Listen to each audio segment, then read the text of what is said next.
Lake right now. Oh, okay. Wonderful. Well, good morning, everybody, and happy Friday at 7:30 on the dot. So we're going to get started. We do ask that everybody mute themselves and turn their video off. It just reduces distraction. I just want to say thank you for tuning in today to hear from Ann Head with Head Cycling. I'm Nikki Vincent, the Executive Director of ACG Minnesota, the local chapter of a global organization, the Association for Corporate Growth, that's focused on driving growth in the middle market. Happy Friday. We're happy to have you with us here today. Locally, we have over 300 members who used to meet monthly and now weekly to discuss top-of-mind issues and hear from speakers on growth and M&A strategies, and most recently, issues related to the COVID-19. We are an individual-based membership organization with over 15,000 members globally and over 90,000 members in our investors, owners, operators, and deal makers in our network. And as we continue to offer these weekly lunch and learns, please reach out if you're interested in membership. And if there's any new members on the line with us today, as always, welcome. We can't wait to welcome you in live in person when we're able. But until then, we welcome you here virtually. Before we begin, as always, a big shout out and thank you to all of our sponsors that really support this organization and make it run. So when you think about doing business, please think of the following: Boulay, Bremer Bank, DataSite, CIBC, Highland Bank, Lathrop GPM, Lurie, Oxbow, Quasar Capital Corporation, Redpath and Company, Taft, Trinet, Winthrop and Weinstein, Allied Executives, and our media partner, Twin Cities Business Magazine. Thank you to our sponsors. And now before we begin, just a few logistics. Throughout the presentation, your audio and video again should be shut off. If you're wearing headphones, you do need to mute yourself. And if you have questions, we will be taking questions throughout the presentation. Please put your question in the group chat. If you're not on a device that you can see the group chat or it doesn't allow for the chat function, you can text your questions to 612-242-6800.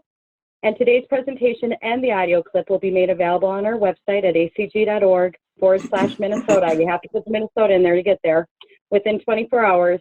And thank you again, Ann, for being here with us today up so early. And to introduce Ann, I'd like to bring in our Chair of Corporate Programming, Will Roach, with the accounting firm Baker Tilly. So Will, take it away. Thanks, Nikki, and welcome everybody. Happy Friday. Hope everyone's having a warm start to the day. We're thrilled to have another featured speaker this morning to support our ACG Corporate Connections programming. We've started to address ways in which companies are getting back to marketplace. 2 weeks ago, we had Ben from Woodchuck USA talk about how they've had to pivot their business model to not only survive and thrive, but support the PPE and healthcare industry market. In a couple of weeks, we're looking at some further discussions on cybersecurity and working remotely with employees working remotely and some issues around cybersecurity challenges. But today, we're thrilled to have Ann Head from Head Cycling talk about how she was able to bring back her manufacturing business over the last couple of weeks. Part of the format today, I think Ann is open to having questions via chat during her presentation. Maybe my one suggestion is during certain sections, maybe that's where we start bringing in questions. So with that, Ann, we're thrilled to have you here this morning, and thanks for joining us. Okay. Can I say one thing real quick? Sure. Nikki's really good about wanting to incorporate some interesting information about each of the speakers. For those that don't know Ann and this amazing company that's literally in our backyard, Ann has completed, if I remember correctly, 3 triathlons. Well, a few more than 3. Okay. Yeah, I hope to do another one someday, everybody, because right now, there isn't any triathlons. You can do one virtually or online, and that's what some of our pro athletes are doing. But My daughter and I were planning on doing one in August. We love doing the local women's triathlon. So hopefully it'll happen this summer. Otherwise, we'll be back doing them again next year. Great. So happy Friday. I'm really excited to kind of tell my story over the last 7 weeks. Had lots of ups and downs. I've got my coffee. Hopefully everybody's a little bit of caffeine in them right now. Nikki knows how amazing the coffee is at HED Cycling. We have a local person that roasts it, and we have a nice Swiss machine, but that was probably one of the biggest hardships we've started with at HED, is I took the machine away and brought it home. I think, you know, this whole COVID and the reality of what we're facing, but I just looked at the kitchen at HED Cycling and saw that it would be a source of germs. So I took the appliances away. If you came and saw the facility right now, it's just paper plates and forks and napkins. So, you know, this is kind of the new norm for right now, but at least at home, we can all enjoy our coffee. I also would like to say Happy Mother's Day, everybody, this weekend.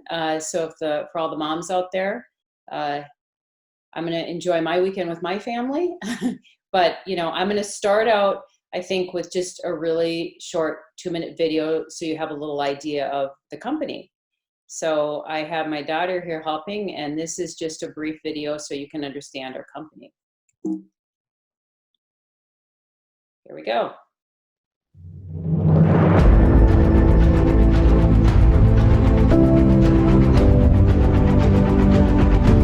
It all started with a win. A first-place prize that Stephen and HED turned around and used to fund the production of the HED disc and the industry's first ever aero wheel. They couldn't find a wheel that performed the way they wanted, so they invented one. And they kept inventing. Every year brought new innovations, more patents, more tweaks to the formula, more improvements to the design and production, because even the best can always be better. The drive to keep improving on perfection is what grew a humble Minnesota bike shop into a powerhouse of cutting-edge cycling technology. Word spread, and before long, more and more cyclists and triathletes felt the performance that HED wheels delivered. There's a reason the most recognized athletes, from the Ironman to the Tour de France, find their way to the Midwest for HED wheels. The road to excellence runs through Minnesota. At HED, we're engineers and designers, builders and craftsmen. But before all that, we're cyclists ourselves, devoted to the sport. We sweat and bleed for it, just like you. So we craft every HED component to be the fastest, best-performing wheel in the world, to keep you rushing toward that finish line, pushing forward to the win. After all, that's where it all started. HED, leaders in the art of proven speed.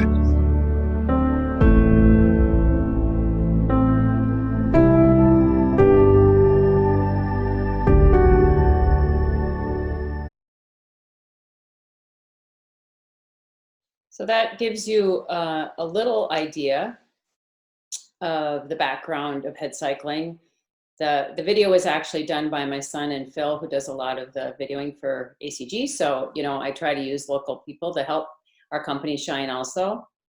So, you know, again, you can ask questions, but I'm just going to kind of start and tell you about kind of the last 7 weeks of my life and what COVID has done for manufacturing and HED Cycling. So I knew there was a crisis going on in China, just because we do all of our carbon molding here in Minnesota, but we have some good partners in Asia. So our aluminum rims and our hubs come from Asia, but we were fortunate enough to have a good supply of our raw goods here in Minnesota before all this hit. But I knew something was coming. And I think, like all of us, we saw it start in Asia, then move throughout Europe, and didn't really know when this was going to impact us as much as it did. So that was, right around the 16th of March is when it kind of hit us. But right about that same time, I had a phone call from a professional cycling team. And, this is a little bit of a silver lining when you look at when you have an impact like this. And they knew that our wheels were the fastest wheels for time trialing. And they had a problem getting some of their wheels for racing. And so we were able to connect with this team.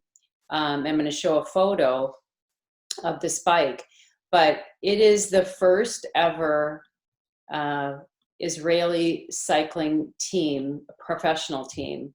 And we were able to rush and get them wheels. And, if you look at it, we were able to make them very beautiful too. So this team, if they have a tour, we don't know when the tour will even happen, but we will have these amazing wheels on the first ever Israeli pro cycling team. Again, we don't know when it's going to happen, but they were having some supply chain issues just for the time trial wheels. They had their bikes and their other road wheels, but this is where we were able to jump in suddenly and supply the team. And they actually did go ahead and use some of these wheels in the very first races in Europe, but all of a sudden things changed. And, obviously, as I don't have any idea when there's going to be another triathlon or a bike race right now. I can change the screen. So, my crisis, like I said, started right around March 16th. This is a photo of one of my employees. And basically what happened is that, all of a sudden everybody was kind of in crisis mode. And I knew when I walked in the office that day that everybody was scared, what's going to happen next. And the governor was talking about, what was going on, and we were seeing cases coming to Minnesota. So on that day, I had 100% of my staff, and, everybody was just on pins and needles. And I'm like, I have to make a plan. So I actually said, let's just finish the day out. And I gave my employees extra paid time off that week. I felt that it was something I needed to do for my staff to show them I was concerned about their well-being. And I had to put a plan together. So I'm fortunate that I have an advisory board and I have other people that help me make tough decisions. So we decided that we had to keep the facility safe and decide how we were going to keep some product going out the door, because we knew eventually there'd be shelter in place. So that week, I had to call and talk to two sets of scenarios. I had decided that to get product out the door before the end of the month, it would be best if I picked a very small crew and we shipped what we could that had orders that needed to get out the door. So one of my letters was, we plan on using you next week for helping us get the product out the door. And if you want to come back to work, it's voluntary. I didn't want to make people feel like we were forcing them to come back to work. But the people that came back that next week, we made sure that they followed the guidelines that were put in place by the CDC. We had explained to everybody that they would need to wear, the face masks, and we'd social distance. And the other group of people, however, I didn't even really understand furloughing. So, the people that, had extra PTO, they were able to use that. But I basically told them that, we're going to have to furlough until we know what's happening. So, like I said, it was a really, really tough decision. I don't know how many other people on this call had to furlough or had ever done that before. I had never in over 30 years even known that we would have to do that. So that was a huge shift for us. But I think in the long run, it was what we had to do to keep the company going. And, you know, we had the photo of my employee, Red, and I'm going to have my daughter show it again. This is what it looked like that week. I mean, it was basically, as you can see, covered up with masks and gloves and, you know, just whatever we could do to get the wheels out that door. Then on March 27th, as everybody knows, there would be shelter in place. And I felt that this was another tough decision I had to make as a business owner, because we fall under transportation services. So, you know, we're a manufacturer of a supply chain or essential business such as cycling. And as you know, cycling for everybody over the last month, you see more kids and parents and families cycling. And so, you know, we could have stayed open, but I in my heart, after talking to, again, my employees and some of my friends and my family, we decided that it would be the best for us just to close our doors for 2 weeks. It was really, really, really, really odd. You know, it was the strangest feeling I've ever had. Again, I'm not saying that, you know, the people that stayed open, that's fine. I had other people in the industry that decided to, and that's fine. I know that they put a lot of safety measures, but in my heart, I thought, this is what I need to do to flatten the curve.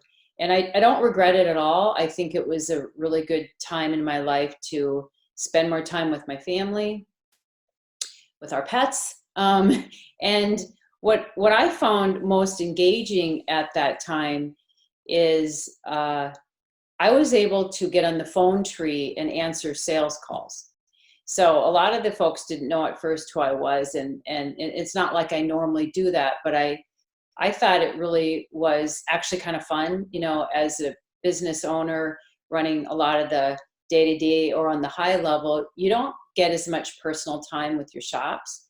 So I found it really actually enjoyable to be able to spend that extra time with shops that I hadn't been able to talk to in a long time. So another kind of silver lining with this crisis that we're in. But throughout those 2 weeks, I was thinking, what are we going to do? How are we going to get back to work? You know, 2 payrolls had gone by, and, you know, people were not paying us time as you know, people were struggling financially, and some of my customers were. So then there's this crazy PPP loan. And boy, talk about some sleepless nights. I have a large bank, US bank, and they were really amazing. I put mine application in right away, but with some of these larger banks, things stalled for a while. They had to do it electronically instead of manually, like some of the other banks. And I was hearing other people getting their money, and I was waiting. And some of the paperwork was cumbersome, but with my CFO and my COO, we got all the payroll information in, and what a blessing. I mean, at 5:58 on the very last day that the funds became available, that's what I got. Oh my gosh, it was amazing. I am so fortunate that, you know, I heard that the first round, only 4% of business owners got this PPP loan. And, you know, I was checking something later that night, and the money showed up the same night, you know, so 3 hours later was this chunk of money. And I don't know, I'm sure a lot of listeners here struggled too. my heart goes out for the people that didn't get in that first round and are still struggling to get the money. But this has been really amazing for our company because, you know, it was really needed. It's amazing to just have help with your payroll. Again, I have some shops that aren't paying on time, or, you know, it's just been really helpful. So I'm confident that we're going to be okay, you know, and this was done so incredibly fast by the SBA, and it's been really amazing. So I felt confident after I received this funds to talk about opening up again. And we started getting phone calls from shops that were saying, hey, you know, I understand that, you know, you can't ship right now, but once you can get up and running, we really need these parts.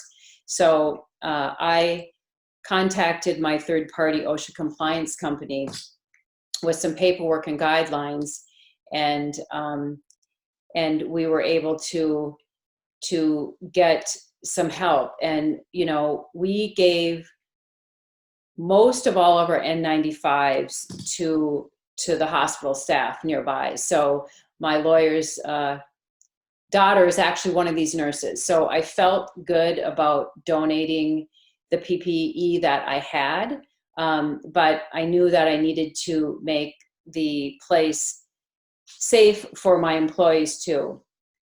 So what I did is, you know, I went across the street to Bent Distillery and bought gallons of jugs. And we had vendors that already supplied paper products. And I wanted to make sure I could get everybody back up safely. So I have some photos of what it looks like differently at HED. And, you know, this is, I know I'm a little neurotic, you know, as a mom too, but, you know, this is the time clock now.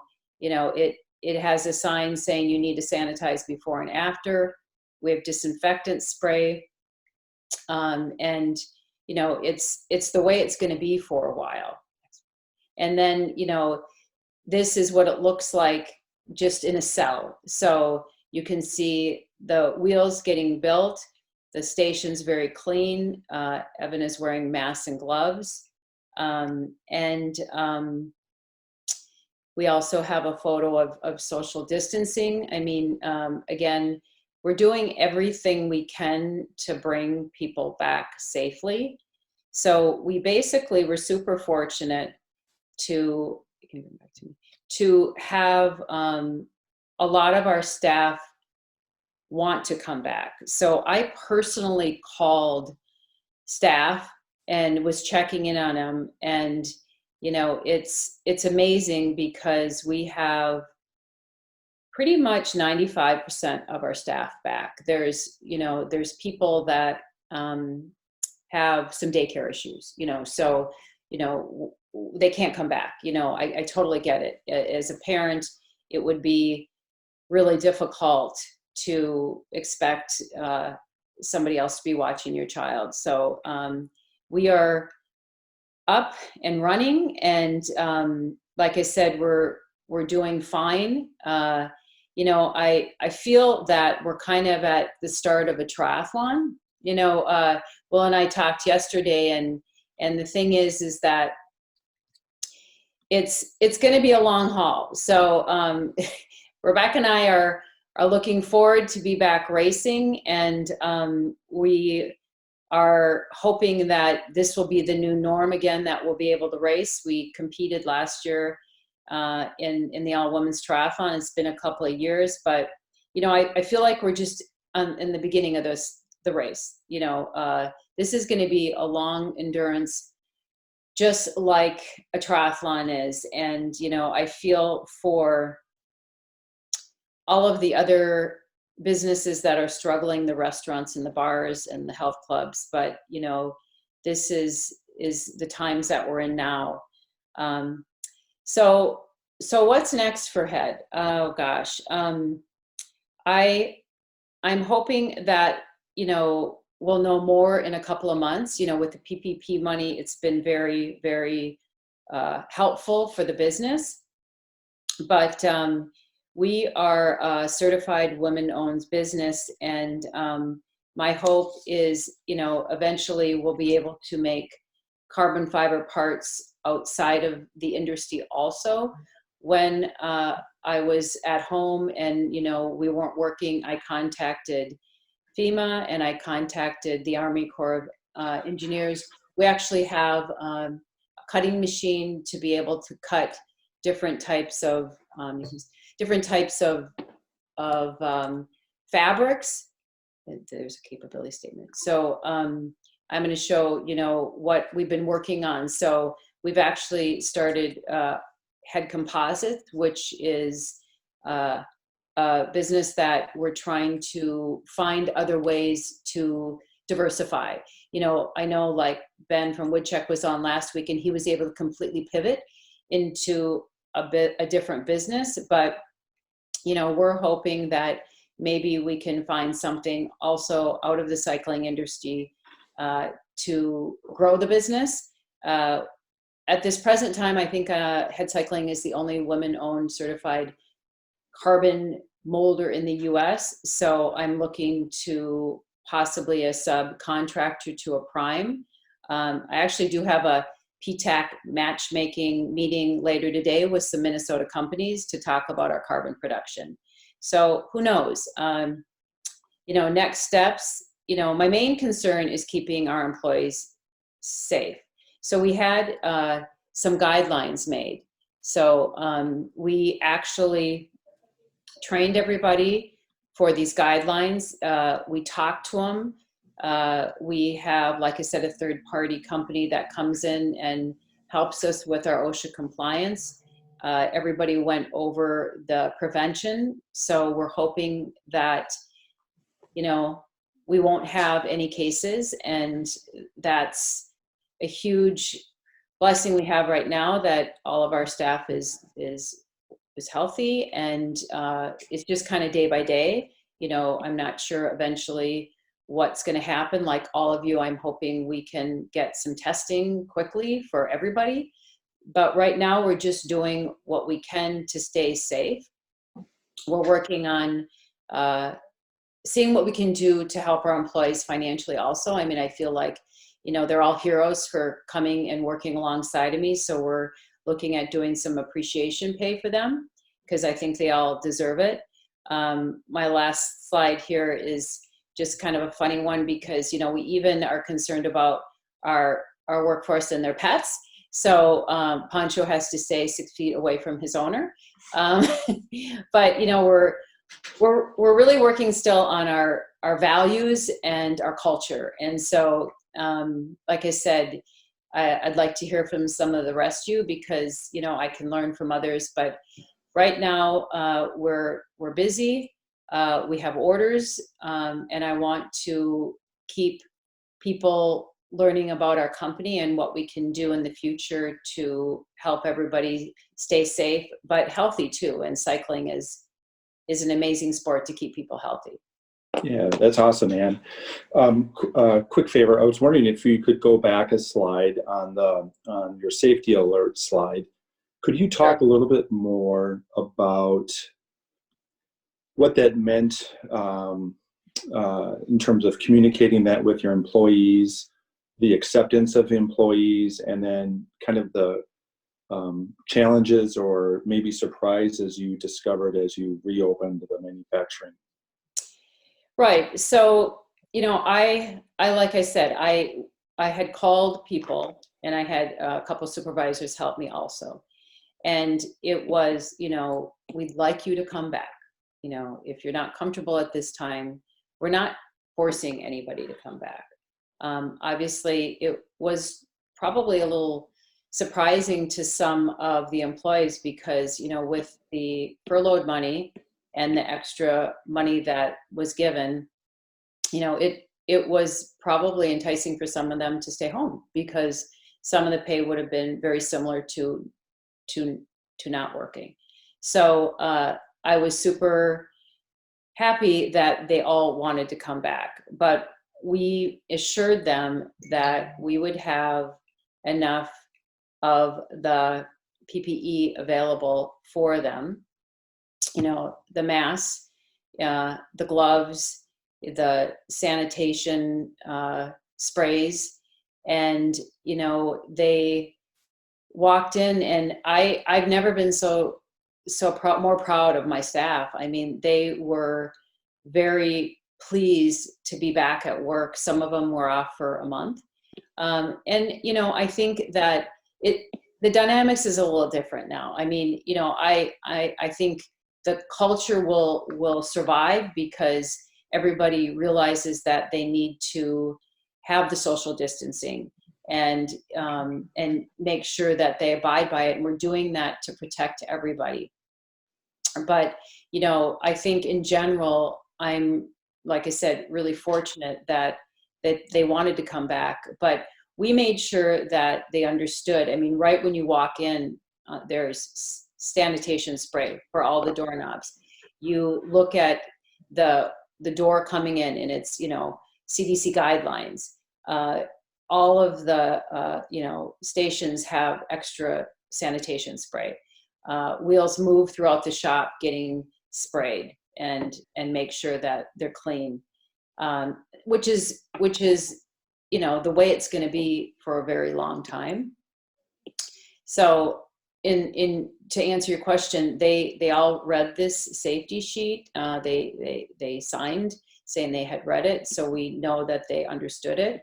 But again, you know, this is kind of a day-by-day process. I wake up every morning thanking God that we have this business and that we can employ people. And, you know, I think it's just a good camaraderie to be with people that you've been with for so many years. I've had employees for over 20 years that have worked with me. And, you know, just to be able to continue to provide for them, I think they're all very thankful.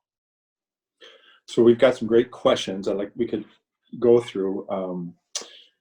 Got a two-part question. One is, how many employees do you have, if you're willing to share? And then secondly, how do you distribute mass communications to all of your employees when they were furloughed and now getting them back to work and spreading the communication on preventing the spread in the workplace? Well, lots of questions. So, Yeah. you know, we have brought back, like I said, all of our full-time employees. We have just over 30 employees right now. So that's that question. So how did you distribute mass communication to all of your employees when they were furloughed? Well, so like I said, I'm really close to my employees. So I called them all on the phone. And I also sent emails out. I had help from my legal lady explaining to people what that meant. So they would understand that, you know, we wanted them to be able to stay on the health insurance, because again, I didn't really understand furlough before, and that they would be able to come back as soon as we felt it was comfortable to bring them back and safe to bring them back. So when we wanted them to come back to work, again, it was phone calls to people and letting them know that we wanted them to come back. And when you have a lot of employees and you want to keep the information about preventing the spread, like I said, you walk into our office and the first thing you see when you walk in is the CDC guidelines.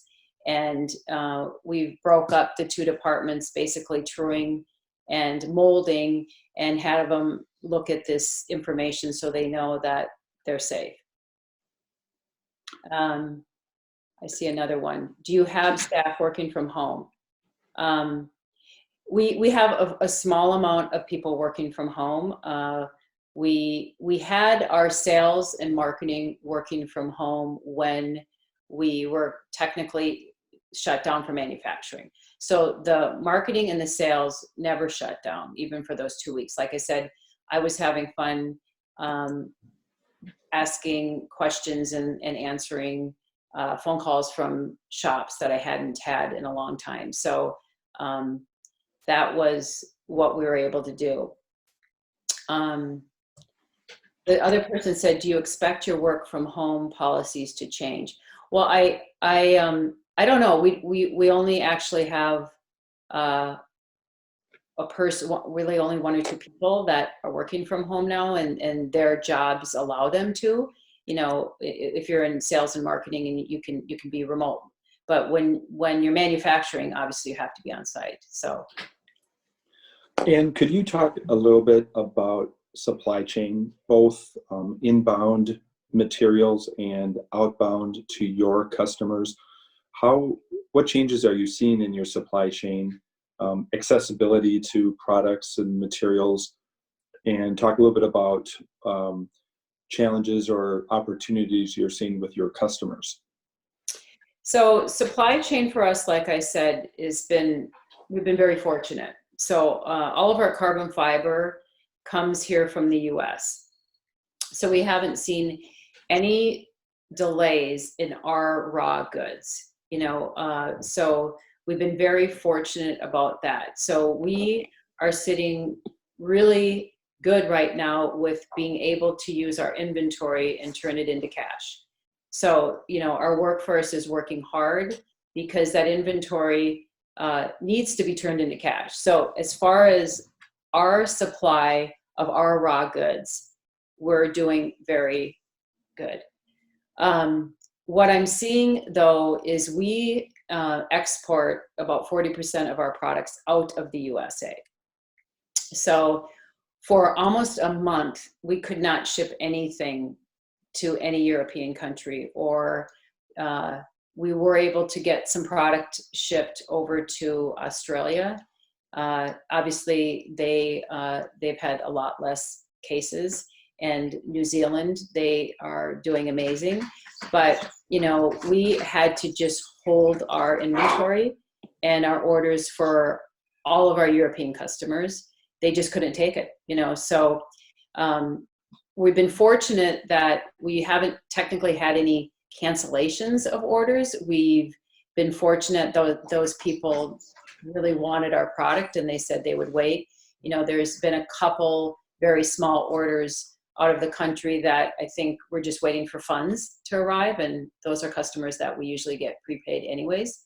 So as far as relying on, you know, our exports, we were able to export now. So Europe opened up again, and we started shipping to them this week. Some of the other foreign countries we have been able to ship to. So, you know, super blessed that people still want our product. And, you know, even when there's not all these races that are going on, you know, I think with our brand, they're happy that, that we're actually shipping product. I actually had some of our bigger shops who do ship out of the country say that their sales were up quite a bit, you know, because they were able to ship out of the country also. So we have seen, you know, an uptick in some of the online customers because they're able to ship. As far as, you know, one of my concerns, and Nikki, thank you. So my concern is, am I going to be able to get enough of the paper products I need, and the sanitation sprays and the gels? And I'm going to give a shout out to innovation.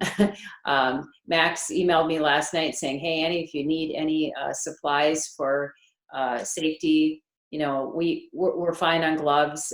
Again, we're getting a local company to make our custom head masks, because this is going to need to go on for a long time. Podiumwear is going to make those. I'm trying to work with local companies and give them business too. So, you know, as far as keeping employees safe with safety products, the PPE, I feel good that as a company we can continue to do that. There's a question, Ann. Do you have partnerships with either Zwift, Peloton, or Suffer Rest? Oh, I don't know that one. Also, who are the athletes that are sponsored by HED? Will that change in the COVID era? so wish I had some stock in those companies right now. No, I mean, so, you know, our wheels are usually used for outside. So I don't have our wheels on Zwift or Peloton, even though I have ridden those before COVID hit. I actually was, it was kind of a New Year's resolution with my daughter and I that we went to Now Bike and Fitness and took their classes. So to get back in shape. But, you know, in the long run, athletes are super important to me. You know, we have built our foundation with helping athletes go faster. So some of the athletes that we have are Lionel Sanders. He led the Hawaiian Ironman a couple of years ago until the last few miles of the run, but everybody who's a triathlete knows who Lionel is. He's kind of the salt of the earth. Just been communicating with him, and I don't see any of the partnerships changing. We have Rachel McBride, who is an amazing person and was just featured inside Triathlete magazine. She's one of our athletes. We also have Jocelyn McCulley. She's a very prominent Ironman athlete also. Matt Hansen, he's in Iowa, and he just was second place in a virtual race. So what we're seeing happening is the Ironman Foundation is running these virtual races and picking athletes to race against each other. And you can cheer them on and you can watch the whole race if you want to. So he's one of our athletes also. Gosh, the list can go on and on. I mean, there's more. Susie Chatham, she's in England. So we have, you know, Eneco Lanis, he's in Spain. So I don't see the relationship changing with any of those athletes at all. Oh, that's great. Yeah. Well, for those that have the privilege of visiting the office in the future, not only does it have the best coffee in town, but it has some of the coolest displays of bicycling jerseys autographed by all these really cool respective athletes. Got one more business question, Ann, and then we're getting some some fun personal questions maybe.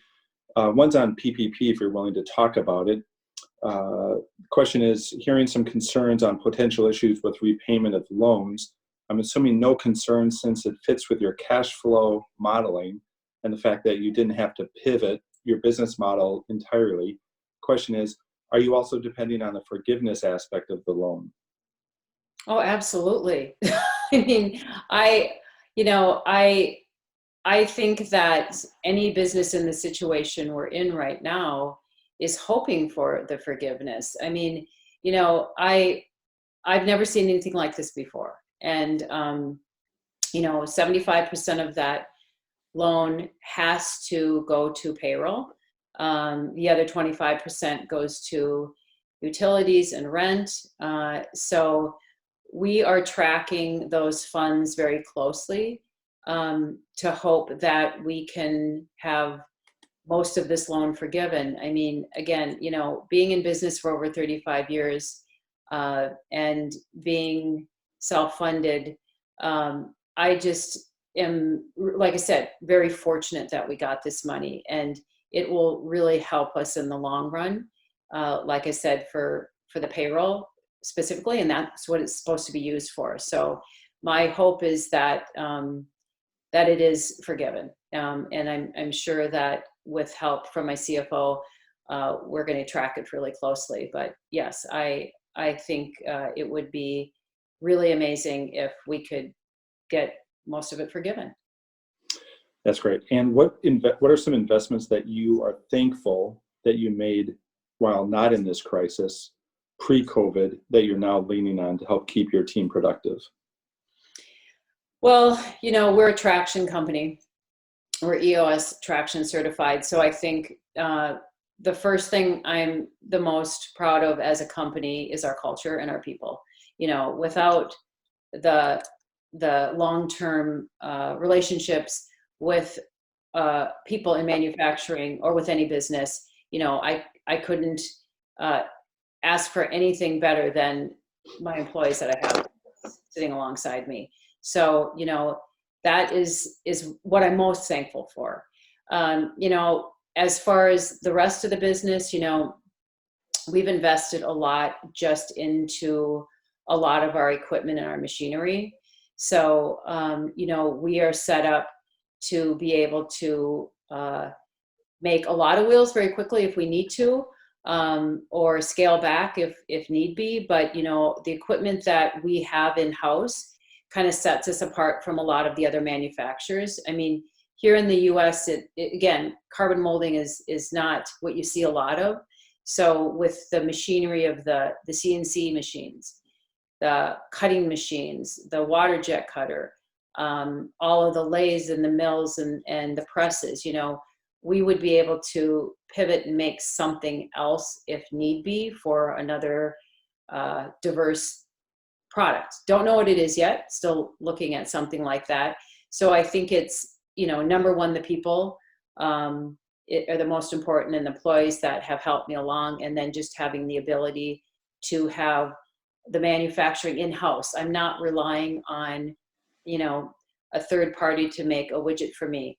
You know, I mean, obviously we have partners with other companies that supply some of our spokes and hubs, but to be able to make all the product that we need to here in the US is huge, because I don't know long term what's going to happen importing goods from Asia.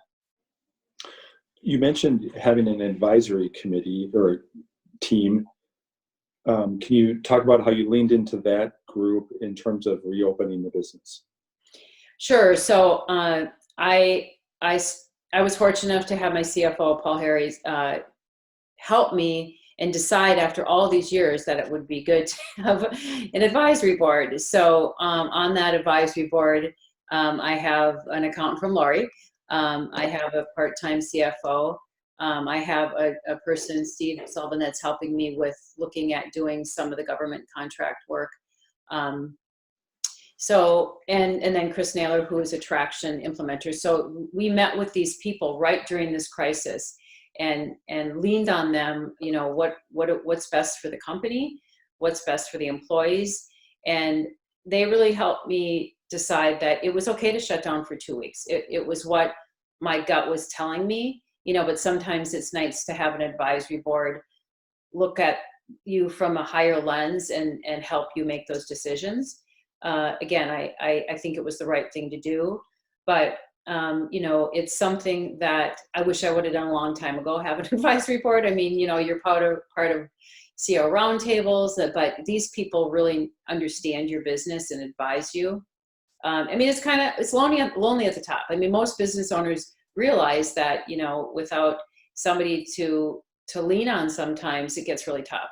And you can ask your family for help and your friends for help, but to have an advisory board to jump in and say, you know, as a group, we think this is best for you, is something I'm really fortunate that I'm able to have. That's awesome. So we're running, there's some interesting and fun personal questions, but I'm going to throw one out to you first. Having run a few marathons myself, the physical and mental challenges, the ups and downs and the swings, knowing that you've been involved with many triathlons, could you talk about any parallels that you're seeing with for you personally and with the business, and what context do you have for the participants on the phone online today? Gosh, I started doing triathlons when I was just a kid, you know, so, I mean, my first Ironman I did was in 1983. So I didn't know what I was doing, you know, so I kind of feel like right now I'm kind of at the grassroots of COVID. You know, back in the early 80s, you know, you didn't have a coach. You just, you know, trained how you thought you should train. You didn't have any nutrition that you could, you know, rely on. There was just, you know, a banana and a Coke and water, and that's how you did an Ironman, you know, and then you pivot how many years later, and there's all of this technology that you can lean on to help you as an athlete. So I feel like the parallel right now is we're at the infancy of this horrible virus, and we're learning each day, you know, what's next for everybody. So, you know, I think, you know, in my heart, I know we're gonna get through it.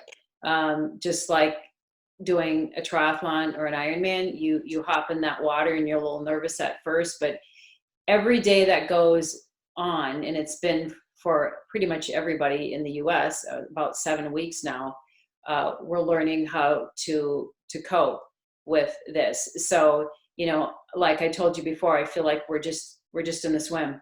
We don't know, and we're gonna hit a lot of waves, and I think that, being an athlete and survived a lot of other personal challenges with my husband passing, you're going to be okay. In the end, you can just do what you can do. You can lean on your faith or your family and your friends, and try to get through each day. I feel really healthy and strong, and I think that a lot of it is just your internal strength too, to be able to get through these difficult times. But I can't wait to jump in and do another triathlon. I mean, it will happen again. I can't give you the date, but I'm hoping that with the new craze, if people are into cycling, is these off-road gravel races. We have a new product that we just launched that is specifically aimed toward gravel riding. And we're talking every day to these race directors, and they're hoping these races will happen again. So we hope to be back there on the road with everybody. But like I said, I think it's just a day by day right now. Perfect. Thank you. There's two backdrop questions. One is, tell us about the wheel in the background. Looks beautiful. And then somebody says, love your Greg Rochester painting. They know that. Yes. So, gosh, this is Greg Rochester's painting. So Greg Rochester is a really amazing artist. And I think he was chosen the best artist for Wisconsin, actually. But he paints landscape scenes. So I have 3 or 4 of his in the background. And don't you just think you should be on a bike right there? I do. So that's why this is my sunroom. Actually, the wheel in the background is our 3-spoke wheel. And what happens is we sometimes get wheels that aren't perfect. And over the years, we've worked with Spy Corporation. They're another local company here. And when the wheels aren't completely perfect, we have had artists commissioned to do those wheels. And we have held an auction, and we have chosen that the money that is raised from the auction, first of all, goes to one of the Spy's employees' choice was to give it to children's cancer. So we donate the money to that. And then I get to choose every year where the other funds go. So we've been making these art pieces for charity. My daughter, who's in the room, she does them also. We just don't happen to have hers in the background right now, but she's been the artist that makes them and commissions them for other people too. That's great. Jennifer asks, or maybe more of a statement. She says, "Happy Mother's Day." And how are you celebrating Mother's Day? Sounds like you may be doing something kind of interesting for your neighborhood. Sure. So, hi, Jennifer. She's awesome. Well, we're fortunate enough that we live on a lake, and we have neighbors that walk by, and an elderly couple for the last several years uses our bench to rest and have snacks. And we were walking around the neighborhood the other night, and they commented on how sad they were that we threw our bench away because it was getting kind of run down. So the kids and I have decided that this weekend we're going to pick out a bench and put it in our backyard, so people walking around the lake who need to rest can sit down. And they even told me they wanted it with the wire handles and everything because they specifically need it to get up. They're an elderly couple. So we're going to spend Mother's Day hunting for a bench for the neighborhood so people can enjoy the view we have. Is there molds that could be made in carbon fiber for that? Well, you know, there's an opportunity. Well, not sure. You know, carbon fiber furniture, that could be interesting. Care to introduce your technical support, and curious if your technical support has any fun Mother Day ideas. Hi, Rebecca. Hello. I don't know if she wants to be seen behind camera. Rebecca, what do you want to do for Mother's Day? We'll probably do a nice brunch and a long walk. Nice brunch, long walk. Fortunate to have millennial college students here who are really good cooks. So nowadays, I get to lean on my kids to cook for me. So I think they're going to make me something good to eat. So Anne, I know we have 3-4 minutes left. This has been great. Do you want to talk about the business? And you were at a really interesting point for Head Cycles when your husband passed. Do you want to talk a little bit about kind of some of the crazy decision points that you had to make at that time, and in terms of the business itself? I don't know if people would know that part of the story. Oh, sure. So my husband passed away suddenly in 2014. He ended up actually having some kind of a heart virus, we thought. So viruses are horrible things.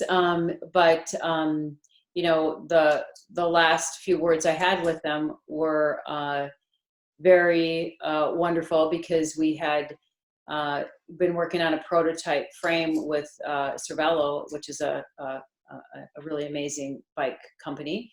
We don't make bikes for our head, but what happened was, you know, he passed away after that conversation, and we decided to pick up and move the business. We actually had signed a 7-year lease in a building just on the road. So, you know, it was really tough to decide to continue the business without him, because he was my lifelong partner. But I knew I had to. So we were able to move into new space, which is kind of a rebirth, make this amazing carbon fiber frame for this other company. But this is when the bike business was booming with the fat rims. So we had just invented and patented that. So, you know, that gave me a lot of purpose to keep moving forward without him, was this bike frame and this carbon fat bike wheel. Again, a lot of what happened was incredibly tough. But again, with my family and my faith and the decision to keep the company moving forward, you know, we're here. It's 5 years later. You know, the cycling market is a bit of a downturn right now as far as racing. So my hope is to keep innovating new products in the cycling world, and gravel is up. So that's why we introduced a new gravel wheel. Again, some of my other, you know, life dreams would be to make head composites and make something that could maybe help defense or military or aerospace. So I'm actually, like I said, having some talks with that later today, because I think keeping manufacturing here in the US is important. Not saying that, you know, we do support some of our partners overseas also, but, you know, it's nice to walk in and provide jobs. And I think that's really what we're doing here, is giving people a purpose to get up every morning. And it's great to be able to provide a safe environment. And that's why I think we were fortunate enough to get everybody back. That's awesome, man. Thanks to you and Jennifer. That was awesome. Happy Mother's Day to all. And Nikki, do you want to talk a little bit about the next session? Yeah, thank you, Will. Thank you, Annie. That was fantastic, and really appreciate you sharing your story. I met Annie years ago. They were nominated for a Bold Award and got to really know Head Cycling and have been a fan ever since. So thank you, and thank you for everybody for tuning in today. It's going to be a beautiful weekend, I hope. Just a reminder, this audio clip will be available on the website, I will say by Sunday. And next week's Lunch and Learn on Tuesday will be presented by Ballard Spar, Oxbow, and Quasar Capital Corporation on the state of M&A. Buyers still want to sell, sellers still want to buyers still want to buy and sellers still want to sell. So what does that look like? We'll learn on Tuesday, and then the final corporate breakfast, like today with Annie, will be on May 22nd with Ascent Solutions. We'll talked about that earlier. So folks, tune in next week on Tuesday, and until then, get out and enjoy the weekend. Thank you. Take care, everyone. Thank you, Annie. Thank you. Happy Mother's Day, Annie. Great job. Thanks.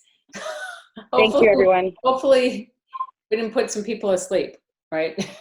Not at all. Absolutely not.